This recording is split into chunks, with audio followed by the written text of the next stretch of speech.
Waiting for discharge. Yung mga palalabs, ayan. Bago pa ako magkwento, makikitsmisan sa lahat.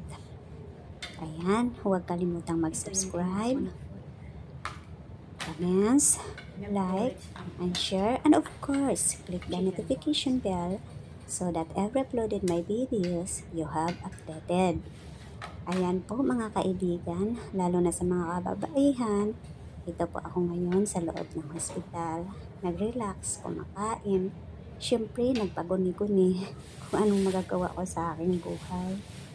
Minsan talagang mga trials dumating, diba, na hindi natin alam.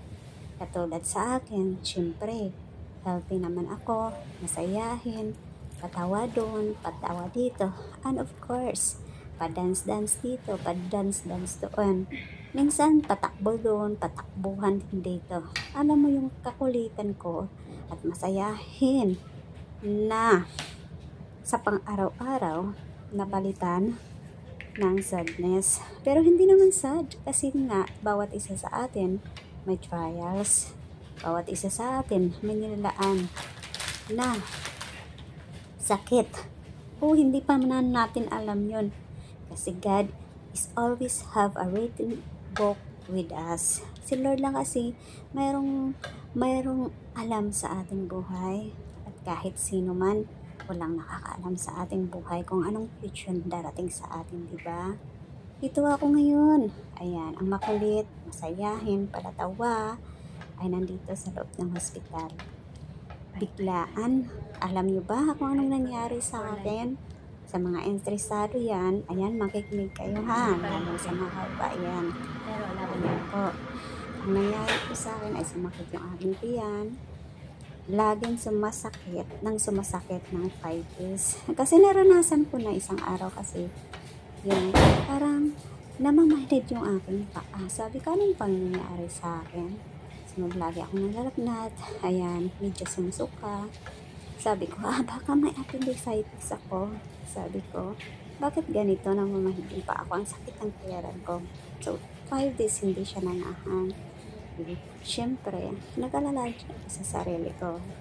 So ngayon, dahil wala nga ang aking amo, kaya hinayaan ko muna. Sunod pagdating ng isang araw, dumating yung amo ko, doon ako sabi sa kanila na hindi ko matapos yung aking trabaho dahil nga sa sobrang sakit ng aking tiyan. Sabi ni amo, sige, kasi pabalik at mag-holiday ulit sila patungo sa ibang bansa. Binigyan niya ako ng pera para sa ganun, makapunta ako sa clinic at magpa-check up.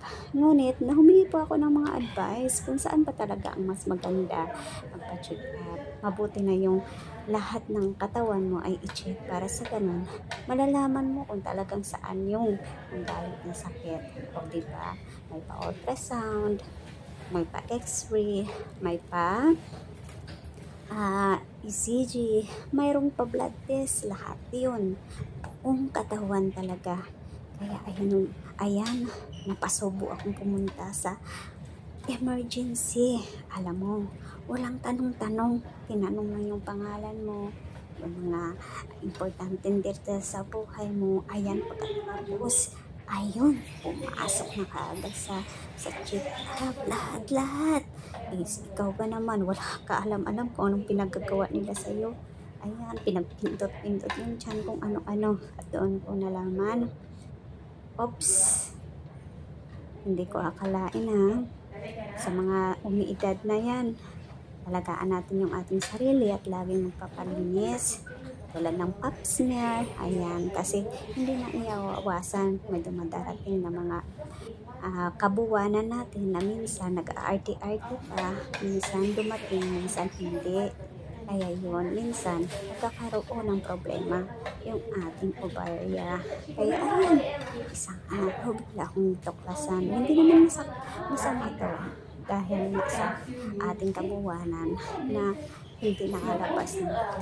Kaya ito siya, doon ko natuklasan. Wow, ang laki na pala ng aking ovarian cyst. Kaya mga palalabs, lalo na sa mga kababaihan, kung pwede pa lang, every year, magpa-check up po tayo. Magpa-pap smear, magpa-ultrasound, magpa-OB para sa ganun maalagaan natin mabuti ang ating katawan para hindi nahuli ang pagsisisi. Common na sakit po ito ng mga babae. Kahit anong ingat natin, minsan darating talaga. Kaya sa ating mga kaibigan dyan, huwag tayong maghusga kung ano-ano dyan. Dahil lahat tayo ay may mga pagsubok na darating sa buhay. Kaya tiwala lang sa Panginoon dahil siya lang po ang may alam sa ating buhay. May the Lord God bless us at tuloy pa rin tayo sa paniniwala na ang lahat ng ito ay mga trials lamang. Hindi po tayo exempted sa mga problema sa mundo. Mayaman, mahirap, o sino ka man, lahat tayo may mga pagsubok. Kaya mga kaibigan, laban lang at magpapasalamat sa mga biyaya, bad trials or good trials. Bakit? Ibinigod po ito ni Lord. Bakit? Dahil alam niya na anak niya tayo. Makaya natin ito at labanan dahil nilalaro lamang tayo ng kaaway. Akala ng kaaway, kaya niya tayong kunin at kaya natin kalimutan si Lord dahil sa mga sakit at trials na dumating. Kaya kung ikaw at ako, tiwala ka lang at mahalin mo palalo si Lord. At ang lahat ng ito ay ibibigay niya at ibabalik sa iyo. Good health man, blessing, o anong pangangailangan mo sa buhay. That my condition is become good. Kasi hindi pwede akong operahan. Kasi nga sabi nila, makaya pa naman sa medicine. Kaya thankful everyone. And may the Lord God bless us. Sana maging kita. I pray that God will produce the medicine. Lalo natin sila sa naman may plan sa ating buhay. At siya lang naman ang best doctor in our life. So, kailangan natin na ibigay lang yung honor na lang natin ng life natin kay Lord.